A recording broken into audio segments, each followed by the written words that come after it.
demasiado linda. Oremos para partir. Amén, hermano. Partamos, pues. Partamos. Papá, gracias por esta oportunidad que tenemos de Sí, poder Señor. En el nombre de compartir Jesús. lo lindo de estudiar y Sí, de Señor. conocer en profundidad la Biblia. Este libro Amén. maravilloso, este libro bello que nos conduce a la vida eterna y a Sí. conocerte a ti. Papá, que Amén. ahora en esta nueva división que tiene la Biblia, que se llama Nuevo Testamento, que vamos a empezar a estudiar el día de Sí, hoy, Señor. comprendamos la obra tremenda de mucha gente que se dedicó Amén, primero Señor. a ser guiada por ti en escribirla y como también los que la preservaron para que nosotros, 2000 años después, podamos disfrutarla y seguir aprendiendo de ti. Gracias, papá, Amén. por los que se han conectado. Dales entendimiento, Dan muchas abre gracias. sus mentes para que todo este conocimiento que tú nos has entregado Sí, podamos Señor. compartirlo y disfrutarlo. Gracias, papá, en el nombre de tu Hijo Bueno, pues no Jesús. me está Amén descargando, ¿no? y amén. Ya pues, bien. Eh, la clase de hoy día, como bien les estaba adelantando, es vamos a hablar del Nuevo Testamento. Hoy día vamos a hacer una introducción y, y después vamos a ir avanzando. La idea de ahora en adelante es que, por ejemplo, la próxima semana vamos a hablar de los evangelios sinópticos. Estamos probando una forma de hacerlo un poco más entretenido, hacerlo cronológico, más que tener la típica ficha, para que se puedan ver las armonías que existen entre los tres evangelios sinópticos. Después vamos por un asunto netamente de tiempo, vamos a hablar de Juan y de Hechos de los Apóstoles. Por un asunto de tiempo vamos a tener, bueno, sí, por un asunto de tiempo vamos a tener que dividir tanto las cartas de Pablo como las cartas universales. Las cartas de Pablo son 13, si bien hay algunas que son bastante cortas en cuanto a extensión, pero son muy ricas en cuanto a contenido. Bueno, Romanos es otra cosa, Para un libro. Corintios es gigante, Efesios, a pesar de tener 4 capítulos, yo en lo personal llevo 2 meses y todavía no termino el capítulo 1 de Corintios, estudiándolo. Es colosal. Colosenses, Filipenses y Gálatas son un núcleo súper complejo de estudiar en una sola clase. Es por eso que vamos a tener que dividirla en dos por tiempo. ¿Para qué les digo Timoteo? Timoteo es entender a Pablo mucho. Primera de Tesalonicenses habla de este Pablo cuando se lanza por primera vez a evangelizar por el mundo. Eh, y segunda Timoteo habla de este Pablo que ya le falta muy poco para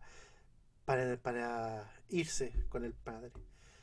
Después vamos a las cartas pastorales, si bien también son cortas en cuanto a extensión, pero también son muy ricas, pues sobre todo Hebreos. Hebreos es un...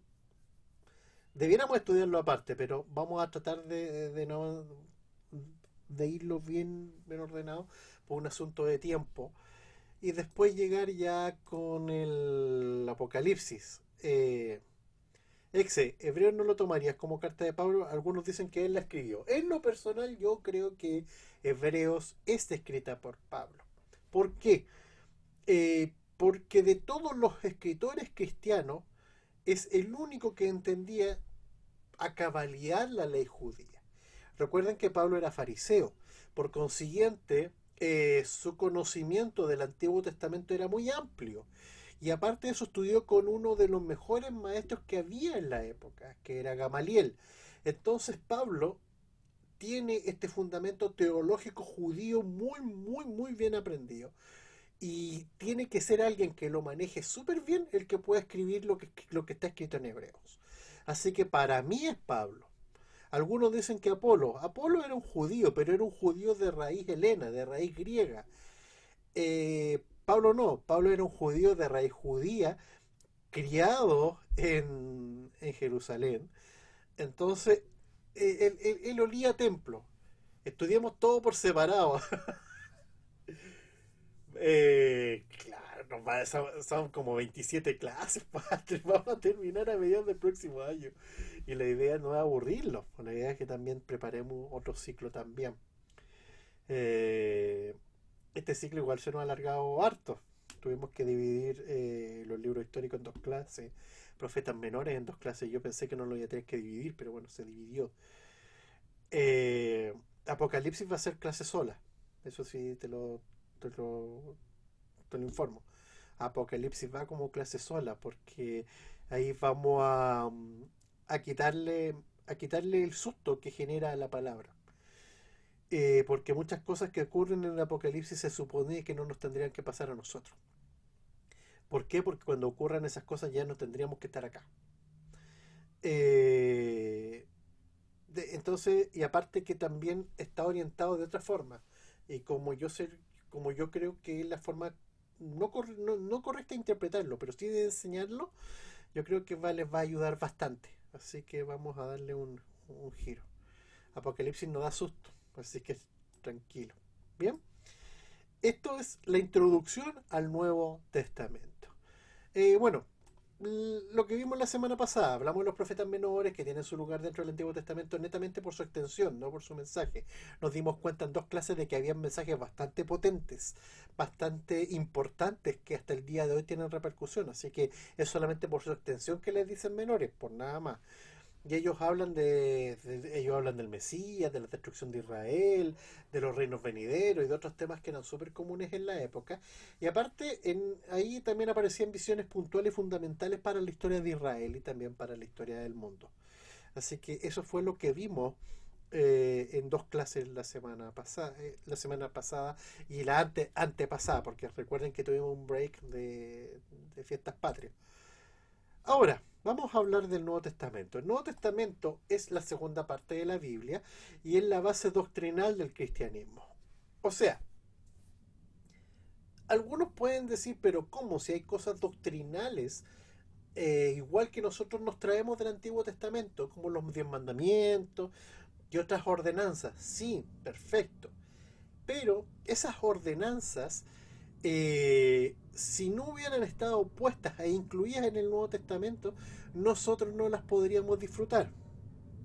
¿Por qué? Porque la base doctrinal de los judíos está en la Torah puntualmente. Pero hay cosas que se sacaron de la Torah y de otras cosas que se pusieron en el Nuevo Testamento. Y es ahí donde está nuestra base doctrinal. Vienen de allá, son heredadas por el Nuevo, pero el Nuevo Testamento es la base doctrinal de la Iglesia. Viene a completar muchas cosas que no estaban terminadas del Antiguo Testamento, que hicieron que los judíos no pudieran entender a cabalidad muchas de las realidades que nosotros podemos entender ahora por medio de la revelación del Espíritu Santo a los apóstoles primero y después a los gentiles con la predicación hacia todo el mundo conocido. Eh, a diferencia del Antiguo Testamento, el tiempo aquí es más acotado y es mucho más preciso. Fue escrito entre el año 45 y el 110 después de Cristo aproximadamente.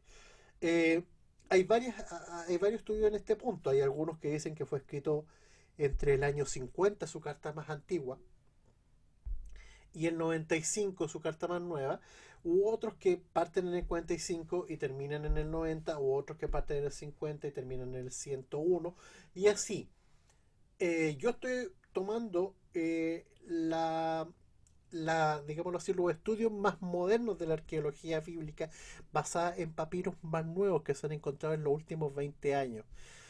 Y ahí podemos precisar mucho más y los nuevos papiros que han completado el siriaco o peshita, que incluso permitieron de que pudiéramos tener una Biblia basada en el peshita en la actualidad.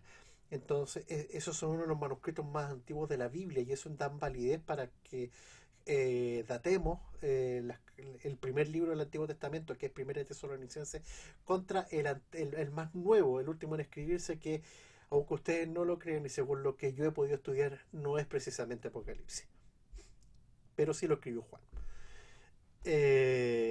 Entonces, es, es más o menos en esta fecha en que se escribe el Nuevo Testamento. Igual es un rango de tiempo un poco más grande, pero habla también de una realidad, o sea, convengamos, fue escrito durante la segunda generación de cristianos, o sea, durante los primeros años de cristianismo, desde el 33 al 45 pasaron un montón de cosas que fueron suficientes como para nutrir a Lucas para que no nos las pudiera contar en hechos.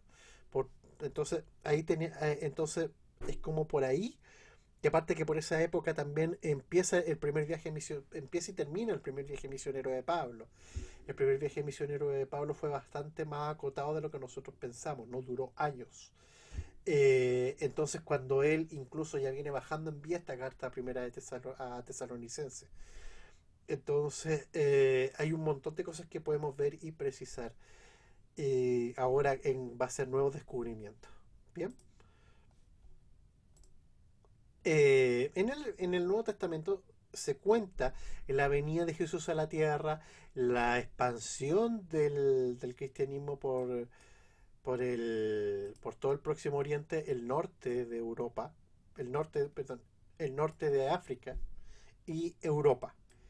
Bien, el norte de África es todo lo que ahora nosotros conocemos como Egipto, Libia, Túnez, eh, Marruecos, que fue parte donde también fueron apóstoles, y la expansión del cristianismo llegó en esa época de los apóstoles, llegó hasta incluso en la frontera con la India.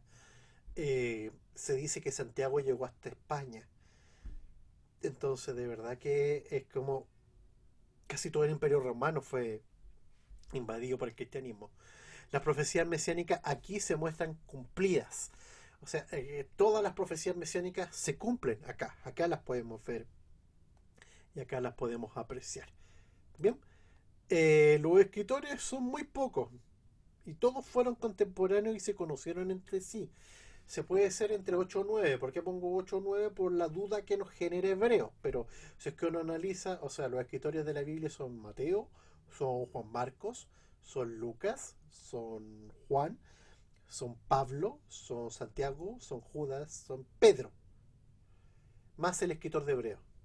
O sea, es una lista súper acotada y sabemos quiénes son. Ha habido alguno de dudas con Juan o con Santiago, pero porque algunos pensaron que eran los apóstoles Juan y Santiago, y no, Judas y Santiago son los hermanos carnales de Jesucristo, que después se convirtieron en parte fundamental del liderazgo de la iglesia de Jerusalén. Entonces, pero se conocían entre ellos, todos se conocían. Su canon, el canon del Nuevo Testamento, si bien a pesar de ser más acotado, recién se establece en el siglo IV para las iglesias occidentales y en el siglo V para las orientales. O sea, porque había muchas listas dando vuelta, Marción entre medio, como lo vimos en la tercera clase, se mandó unas listas súper herejes, provocó mucho daño y eso retrasó que el canon estuviera totalmente cerrado. Bien. Ahora, ¿qué es lo que vamos a ver en esta clase? Vamos a ver la base del Nuevo Testamento y las divisiones internas que este tiene. Bien.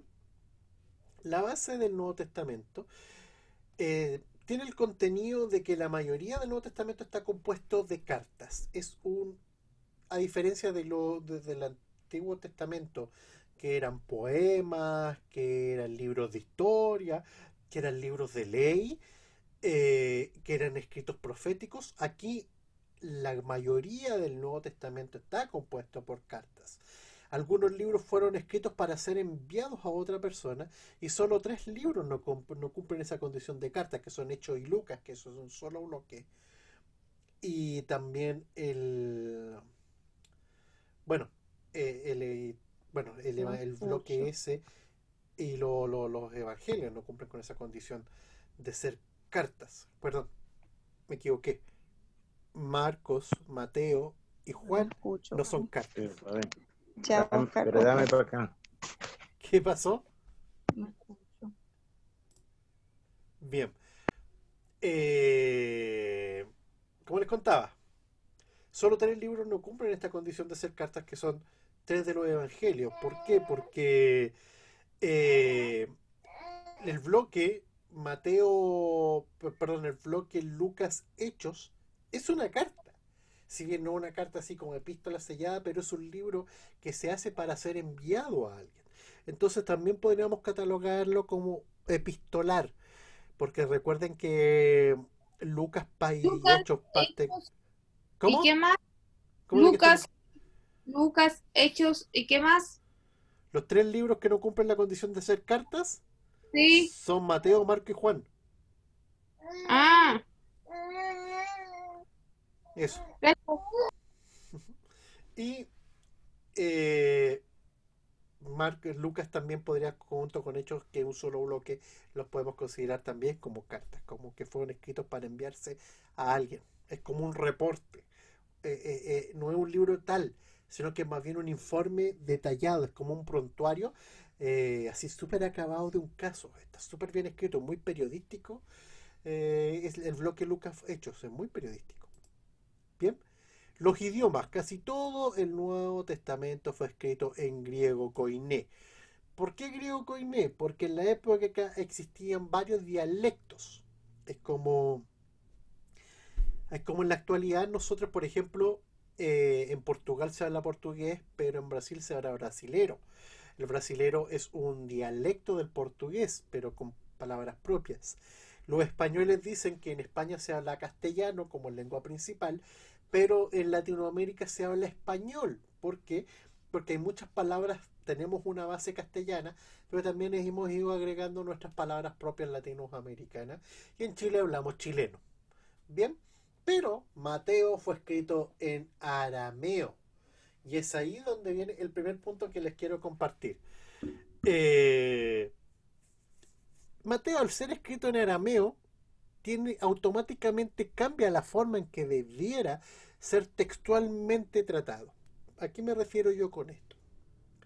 Como Mateo está escrito en arameo, no cumple la misma forma de estructurar el texto que los demás textos griegos. Ok, Mateo no tenemos ninguna copia aramea disponible, pero Mateo sí existía como una versión aramea que fue incluida en la proto-peshita, que es la base del peshita o siriaco y que nos llegó a nosotros. O sea, hay testimonios que dicen de que Mateo fue escrito en arameo y que fue absorbido por el peshita. Lamentablemente, como todo el mundo hablaba griego, Mateo fue traducido al griego. Es por eso de que hasta el día de hoy hay algunos errores de interpretación en unos versículos muy puntuales y muy clásicos de Mateo. Tienen ese problema. Por ejemplo, Mateo 11:12 es uno de los versículos de más difícil interpretación en toda la Biblia, porque hay versiones, por ejemplo, la Reina Valera que dicen desde los tiempos de Juan el Bautista que el reino de los cielos sufre violencia y los violentos lo arrebatan. Otros Disculpe, ponen... hermano Ex, ¿Ah? no se escucha el audio, no se escucha. ¿No se escucha? ¿Y ahí me escuchan? ¿Me escuchan bien ustedes? ¿El resto? Escríbanme, hagan algo. Sí, yo te escucho perfecto. Ya. Yo también escucho. ¿Escuchan bien? Yo también escucho. Sí, ya. Yo estoy hablando con el teléfono súper pegado y lo subí.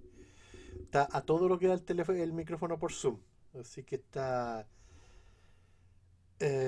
no lo puedo subir más. Tendría que empezar a hablar así. Listo. Como les contaba, Mateo tiene esos versículos que son complejos de traducir hasta el día de hoy. Porque, por ejemplo, la NBI lo traduce que desde los tiempos de Juan el Bautista que los violentos quieren arrebatar el reino con violencia y se lo quieren casi robar. Otros hablan de que el reino de los cielos viene avanzando a pesar de toda la adversidad. Entonces, sobre todo las Biblias católicas dicen eso. Y de verdad que es como... eh, es muy... y otros versículos más, por ejemplo, las interpretaciones que hablan en Mateo 24, cuando habla del arrebatamiento, Jesús también se dice de que podrían estar mal traducidos y no necesariamente hablan de un arrebatamiento así como que nos vamos, porque también se contrapone un poco a lo que Pablo está enseñando, sino que habla de esto, de lo que es más cercano a lo que dice Pablo que como nosotros lo tenemos entendido.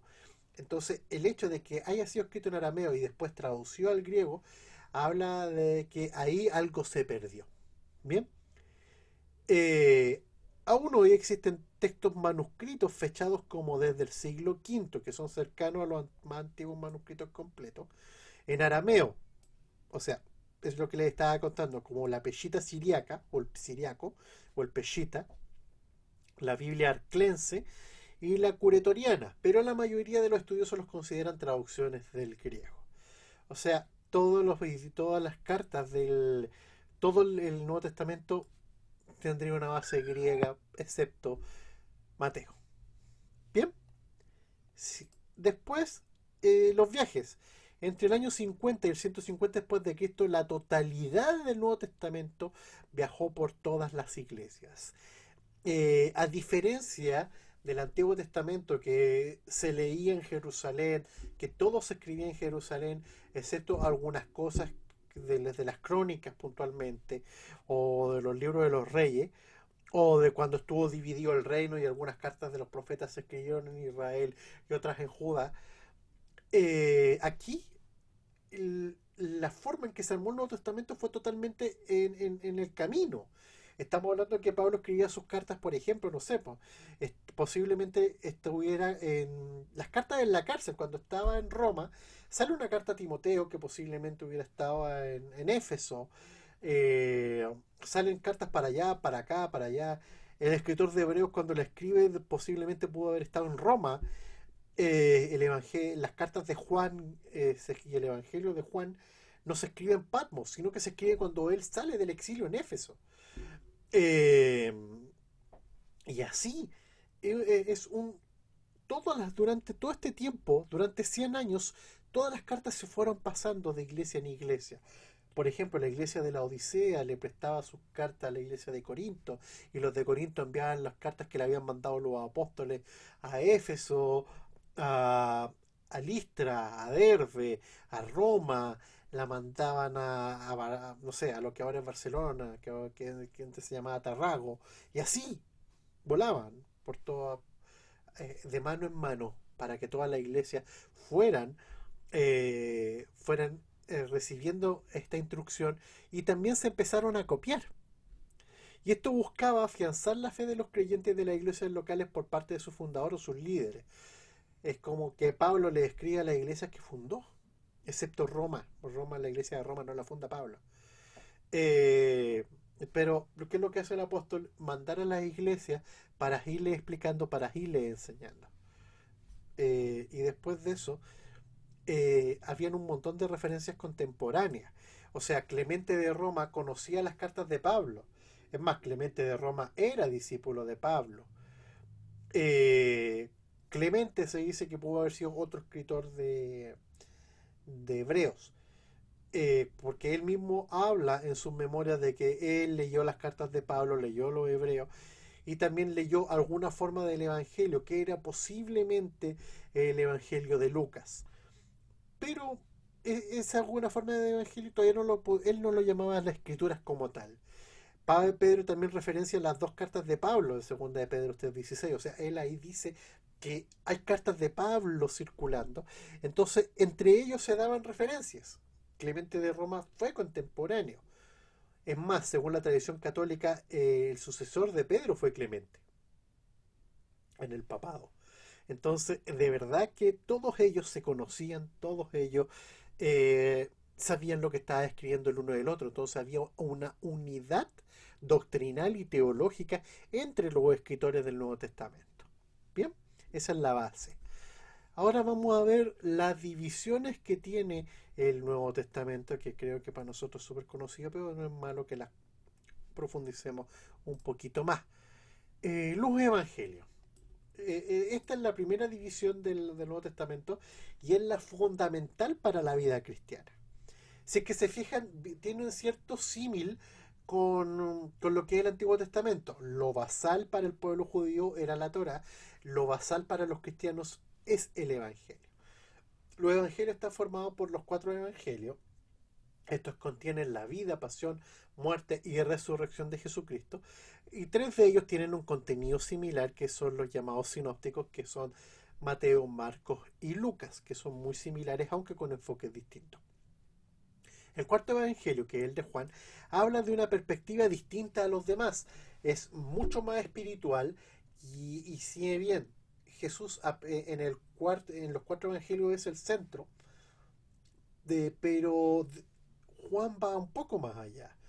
Juan empieza hablando en el capítulo 1, habla de la eternidad, de cómo la presencia de Jesús está en la eternidad y siempre ha estado en el mundo desde antes del tiempo. Habla también, uno de los primeros en hablar el concepto de Trinidad puntualmente en el Nuevo Testamento. Él sabía que existía esto, que estaba con el Padre, era parte del Padre, pero era el Verbo. Y aparte de eso estaba el Espíritu de Dios. O sea, en ese capítulo 1 la riqueza de Juan eh, hace que se ve que su enfoque sea totalmente distinto. Estamos hablando de que también el mayor detalle de la última cena lo tiene Juan. El milagro más espectacular lo tiene Juan, que es la resurrección de Lázaro. La profundidad del yo soy. Estamos hablando de que Dios, cuando se le revela a Moisés, dice yo soy el que soy. Pero cuando Jesús se revela al hombre, le habla de 7 yo soy, que habla de la perfección del Padre y de la perfección de este tiempo y del mensaje que Dios está permitiendo que nosotros en este tiempo podamos disfrutar. Estos fueron escritos en fechas distintas y en contextos totalmente distintos. Mateo tiene una visión, si bien es la de un apóstol, pero no es cronológica, pero sí muestra cómo Jesús enseñaba a través de largos sermones llenos de parábolas entre medio, abarcando distintos tipos de temas, de una raíz muy rabínica, pero perfeccionada. Juan Marcos, o Marcos como nosotros lo conocemos, escribe todo lo que Pedro le está dictando. Es el escribano de Pedro. Entonces, Marcos va, por eso su enfoque va directo, porque convengamos que Pedro no tenía mucho bagaje cultural, entonces él simplemente habló lo que sabía de Jesús. Y ahí Marcos es lo que plasma ahí. Lucas es un verdadero investigador, es un verdadero periodista. Él se encarga de ir a las raíces, a las bases, a los fundamentos, genealogía mucho más completa y mucho mejor armada que la de Mateo. Eh, Da más detalles y aparte que arma un solo bloque como para contar la gran verdad de lo que está pasando, y se lo quiere contar a Teófilo, porque estaba pasando algo puntualmente en la época de Teófilo y la época en que está escrito el bloque Lucas Hechos y lo plasma. Está escrito para ese momento. Y el Evangelio de Juan es el Evangelio espiritual, es el Evangelio que habla de lo profundo del Espíritu y de lo profundo de Dios y de cómo su revelación se plantea al mundo y que se completa en Apocalipsis. Y bueno, y los libros que componen esta sección son Mateo, Marcos, Lucas y Juan. Existen un montón de otros evangelios más, pero no nos han llegado. ¿Por qué? El Señor permitió que se perdieran, pero los otros que han aparecido en los últimos años, sobre todo con el nacimiento de películas como Stigma y El Código Da Vinci, y ha hecho de que mucha gente le quite validez a lo que es bíblico, pero sabemos que eso es una falacia y una herejía, porque son libros que, uno, no nacieron en la época apostólica. Estamos hablando de que todos estos fueron escritos en el lapso de tiempo que yo les precisé, entre el 45 y el 110. De ahí ya nada. ¿Por qué? Porque en el año 110 es donde se supone que murió Juan, y con él cerrándose la época apostólica. Después vienen los padres de la iglesia, pero ese es otro conjunto que son los discípulos de Jesús. Ese es otro grupo, y en donde muchos de ellos no vivieron ni vieron a Jesús. Entonces son libros que fueron escritos 4, 5, hasta 7 generaciones después de que falleció la generación que sucedió a los apóstoles. Por ejemplo, el famoso Evangelio de Felipe, que habla de María Magdalena como esposa de Jesús, fue escrito en el año 600. El protoevangelio de Marcos o el evangelio de los africanos, que son también, hablan de este Jesús que no resucita y que efectivamente se comporta como un rey y que tiene comunicación con Akbaro, otro rey de la época. fueron escritos en el 400 y nacieron dentro de la corriente gnóstica que todavía sigue existiendo, que lo único que provocó fue dividir a la naciente iglesia y que Pablo, sobre todo, fuera el que más los atacara. ¿Por qué? Porque Pablo conocía cómo pensaban. El movimiento gnóstico nace de la corriente helénica de los cristianos, ni siquiera nace de la raíz judía, porque la raíz judía tendió a judaizar el cristianismo, valga la redundancia. En este caso no. Era gnosticismo puro desatado, queriendo quitarle la humanidad, perdón, la divinidad a Jesús. Después vienen los hechos de los apóstoles.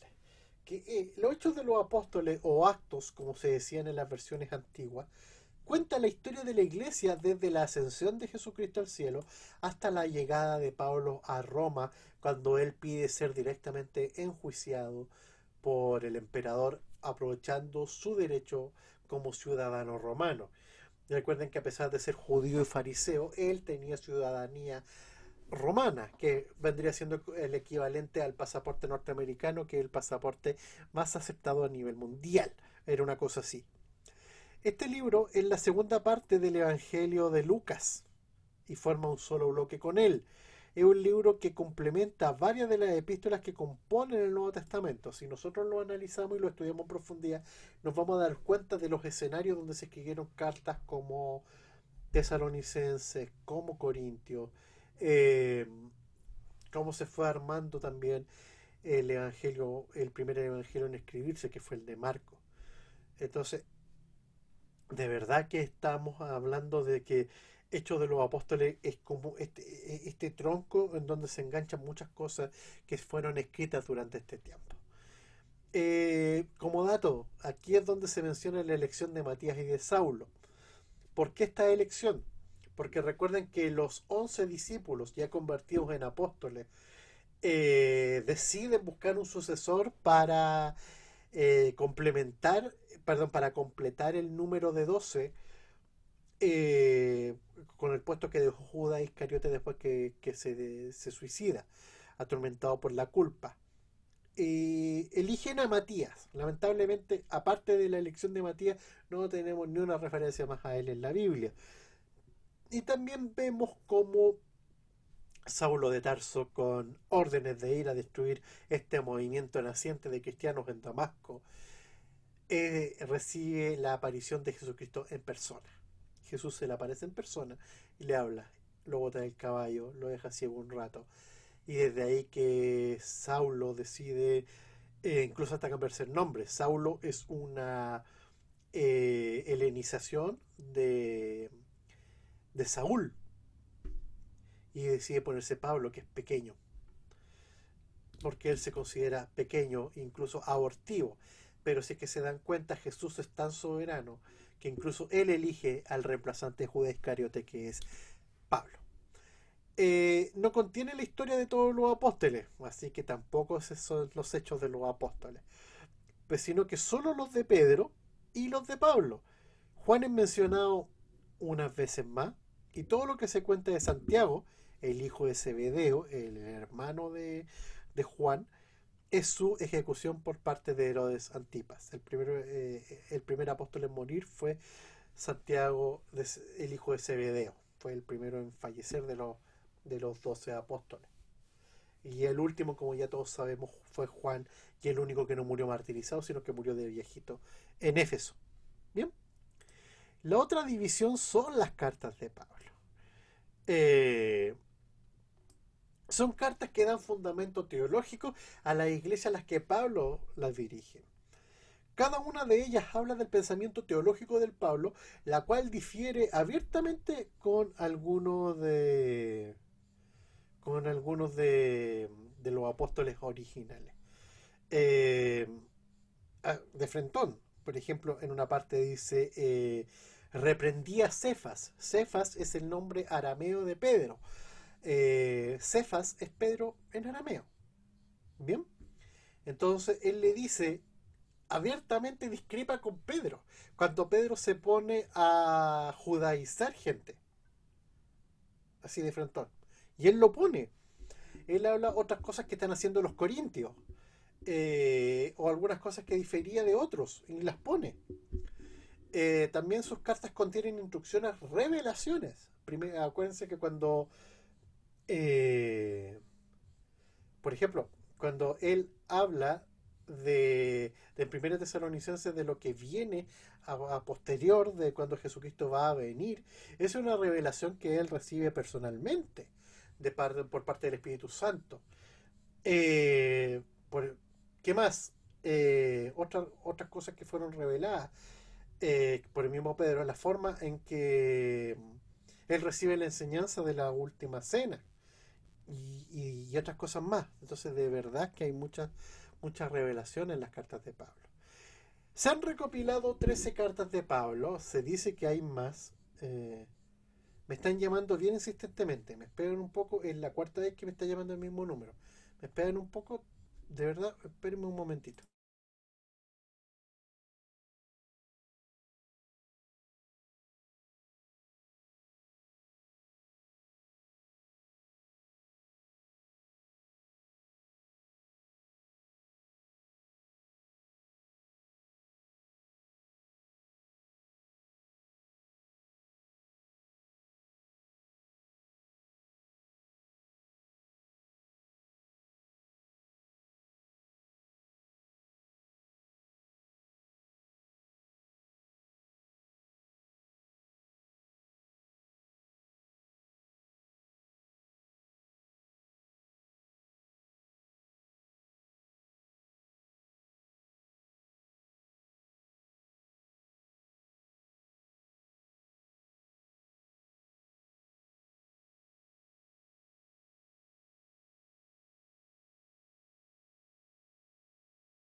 Le pido disculpas, pero me están llamando urgente del supermercado.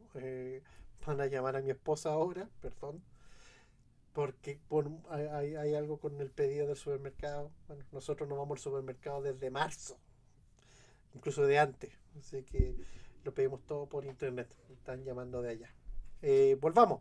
Como les contaba, se han recopilado 13 cartas de Pablo, aunque se le atribuye la autoría de Hebreos. Hay muchas más. ¿Por qué? Porque el mismo Pablo da referencia a una más, a más epístolas que hizo. Por ejemplo, Primera de Corintios no es Primera de Corintios, es la Segunda de Corintios. Segunda de Corintios puede que sea la tercera o incluso la cuarta de Corintios. Eh, Habla de una carta, Pablo habla de una carta que él escribió a los laodicenses de la Odisea. También hay otras cartas que llegaron que le escribió a otras personas aparte de Filemón, Timoteo y Tito. Entonces, pero solamente nos han llegado estas hasta ahora. Bien, las cartas de Pablo son Romanos, 1 y 2 de Corintios, Gálatas, Efesios, Filipenses, Colosenses, que eso se conoce como las cartas del cautiverio, porque estaba preso cuando las escribe, y todas tienen un contenido bastante similar, excepto Efesios. Primera y segunda de Tesalonicenses, que son las primeras cartas que Pablo escribe, y después viene primera y segunda de Timoteo, Tito y Filemón. ¿Por qué este orden? Nada más ni nada menos que por la extensión de dichas cartas. Romanos es la más larga y Filemón es la más corta. Se fueron ordenando primero como las cartas que él escribió a iglesias, desde la más larga a la más corta, y después eh, las cartas que él escribió a personas puntuales como Timoteo, de la más larga a la más corta. Filemón es cortita eh, y Romano es gigante. Tiene un montón de cosas que espero que las podamos alcanzar a ver en profundidad. Bien, después vienen las cartas universales. Bien, las cartas universales se llaman así porque no están dirigidas a, eh, a una comunidad en específico, sino que están dirigidas a... Empieza con K de kilo. Krostin. déjame ver si decía la marca. Ahí está. Sí, es esa Ah, marca que me enreda. amor, silénciate, por favor. Perfecto, esa debe ser la chiqui. Hebreo rompe esta norma porque está dirigida a los judíos que están dispersos por todo el Imperio Romano. Pero el resto de las cartas no se sabe a quién fueron dirigidas, simplemente que están ahí. Se dice que la carta de Santiago estaba escrita para el mismo público de Hebreos. Es por eso que algunos incluso suponen que Hebreo haya sido escrita por Santiago. Pero Santiago no, sigo discrepando de aquello, porque Santiago no tiene la misma riqueza teológica judía que pudo haber tenido Pablo. Bien. Eh, Estas cartas también dan fundamento doctrinal y apostólico a los miembros de la iglesia expandida por todo el imperio. Esta sección la componen la bien famosa Hebreos, Santiago o Jacobo.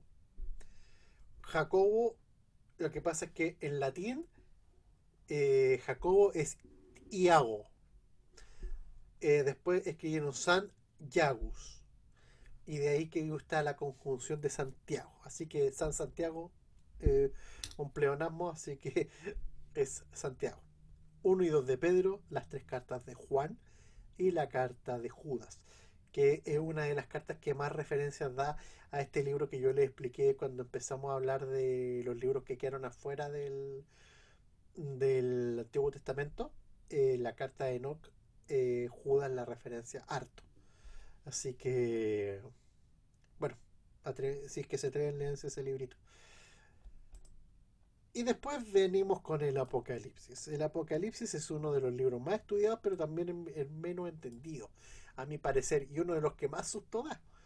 Tiene varias líneas de interpretación.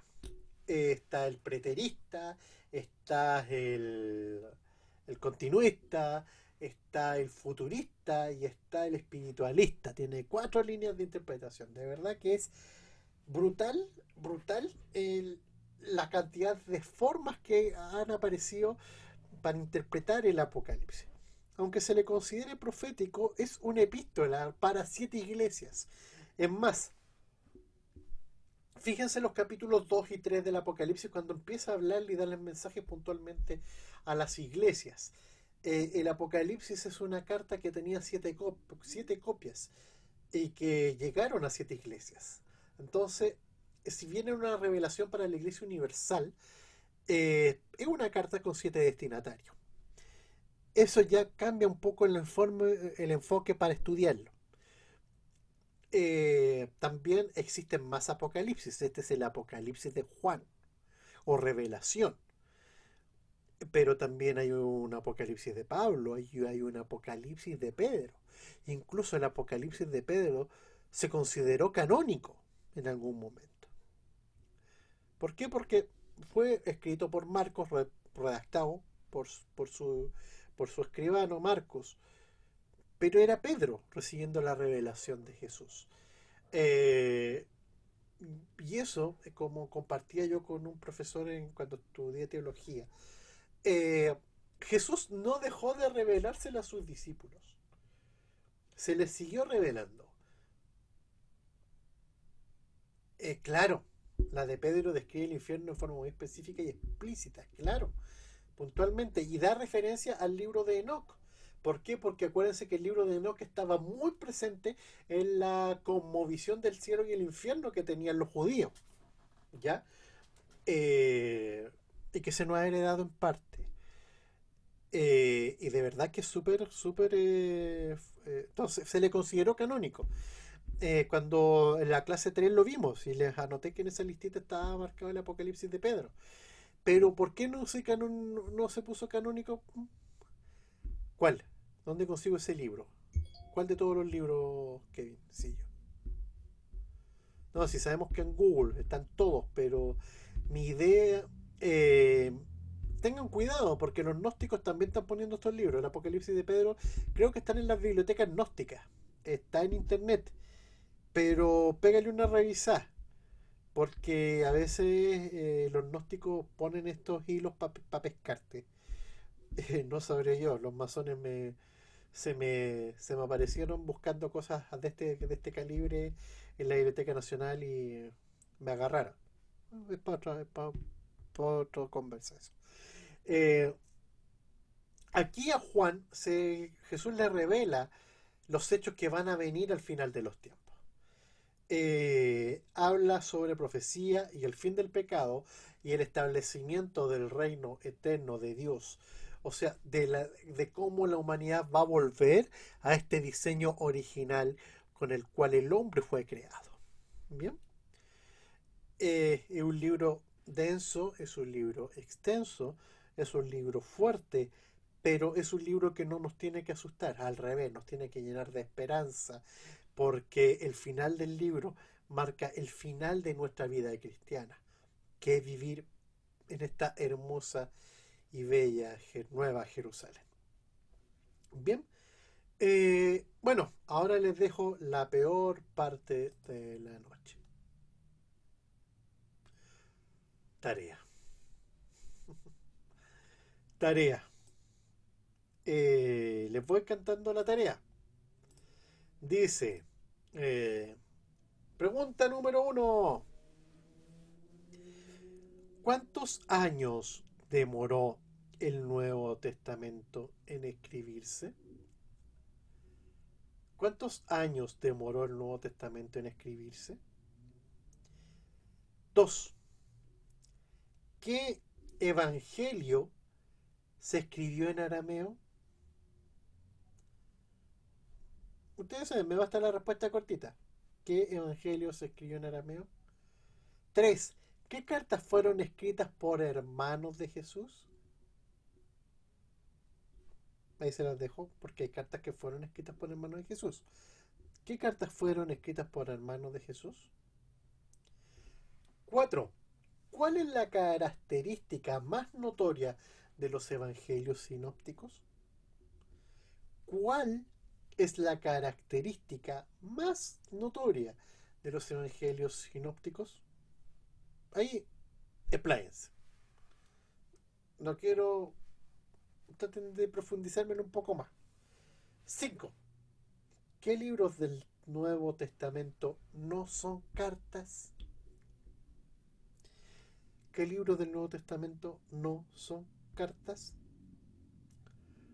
Como siempre aclaro en cada clase, todo lo que yo les voy explicando nace de investigaciones personales, pero también me apoyo en algunos libros. Para la clase de hoy me apoyé en la introducción en el comentario del Nuevo Testamento de Matthew Henry.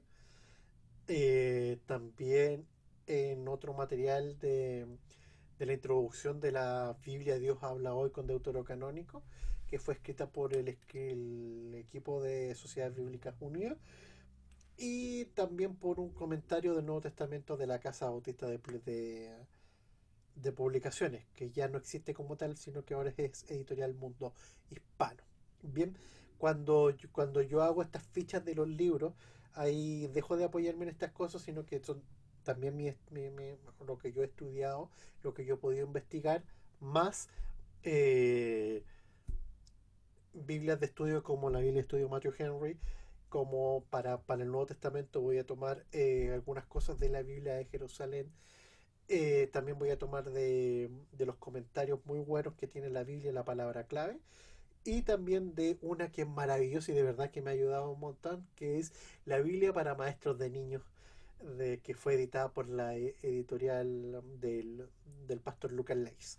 Así que ahí yo hago un mix estudio y les preparo esto con mucho, mucho amor.